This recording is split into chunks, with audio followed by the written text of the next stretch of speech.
That's my fact check.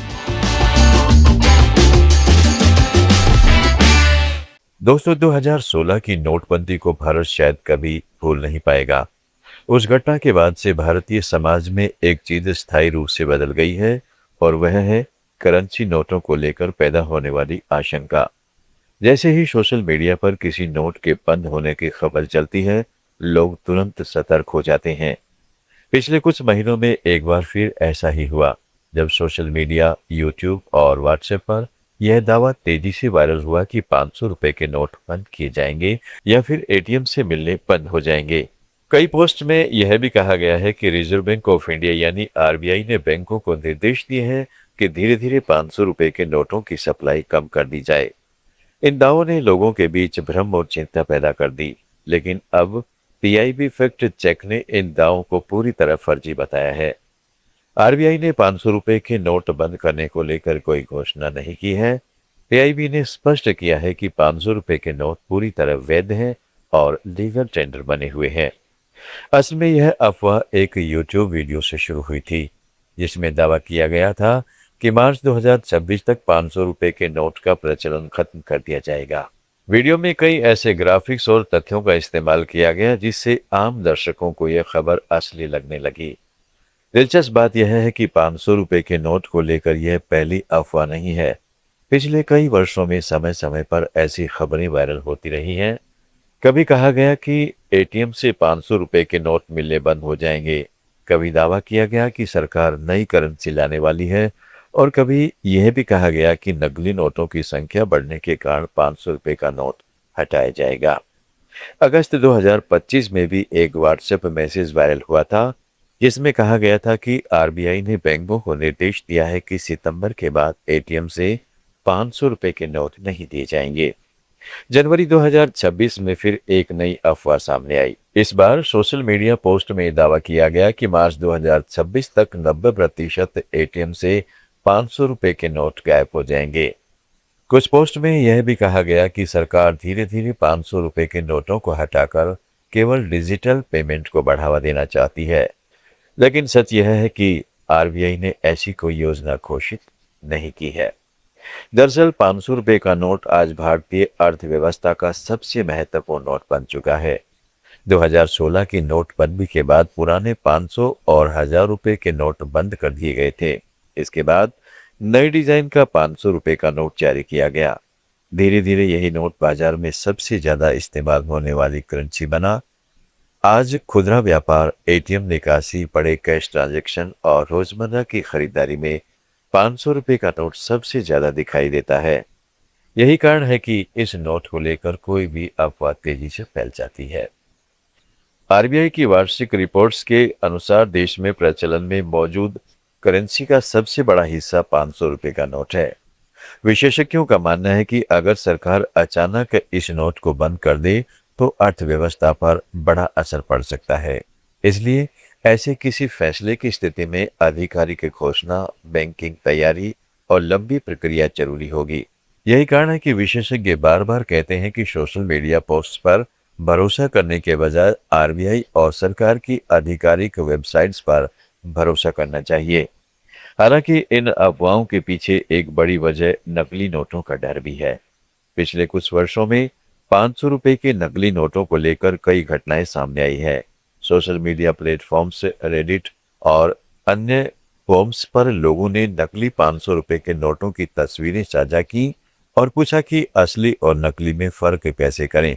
कई users ने बताया कि बैंक मशीनों में नोट फेल हो गया, जबकि सामान्य नजर से यह असली जैसा लग रहा था। कुछ यूजर्स ने यह भी लिखा है कि नकली नोट पहचानना आम लोगों के लिए आसान नहीं रह गया है।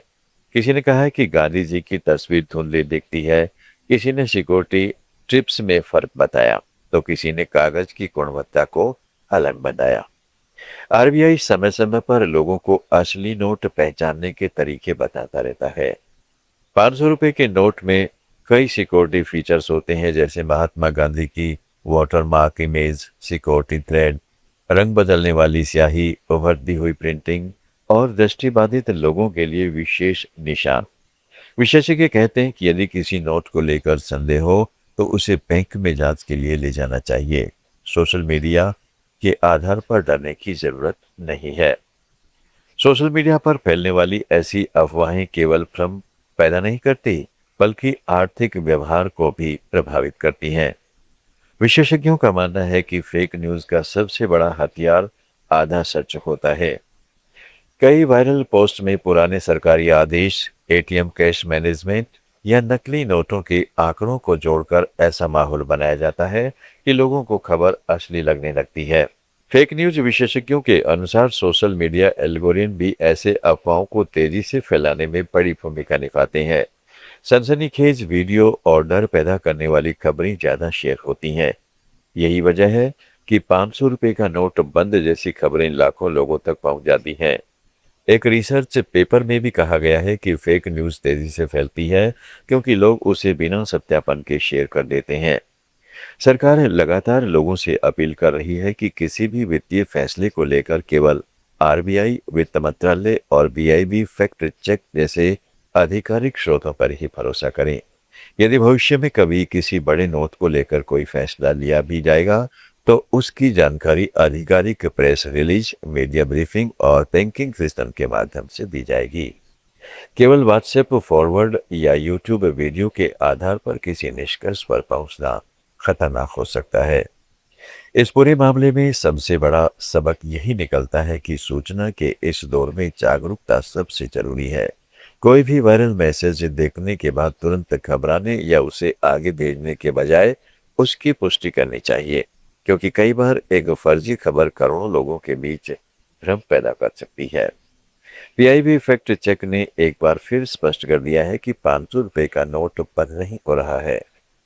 आरबीआई ने ऐसा कोई ऐलान नहीं किया है और यह नोट पूरी तरह वैध है। इसलिए अफवाहों से सावधान रहना और आधिकारिक जानकारी पर भरोसा करना ही सबसे समझदारी भरा कदम है। आप सुन रहे थे let's mind more than radio. Follow कीजिए हमें हमारे सोशल मीडिया प्लेटफॉर्म्स पर। It's time for news. It's time for more than radio. Presenting the first radio news app, Let's Mic. Let's Mic, a news-based app on your phone where you get to watch and listen news, talk shows, interviews, radio show podcasts. On Let's Mic, you get all relevant information of TV, print, radio, podcast, and digital. Let's Mic talks about every segment of life.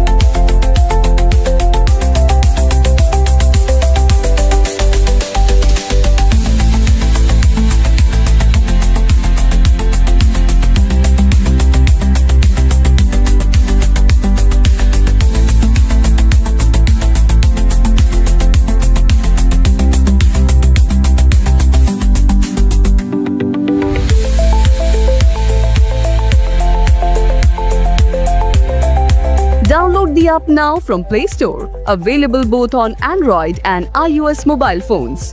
Follow us on YouTube, Instagram, Twitter, LinkedIn, Facebook, Telegram, WhatsApp, Snapchat. Let's talk, let's connect, and let's mic.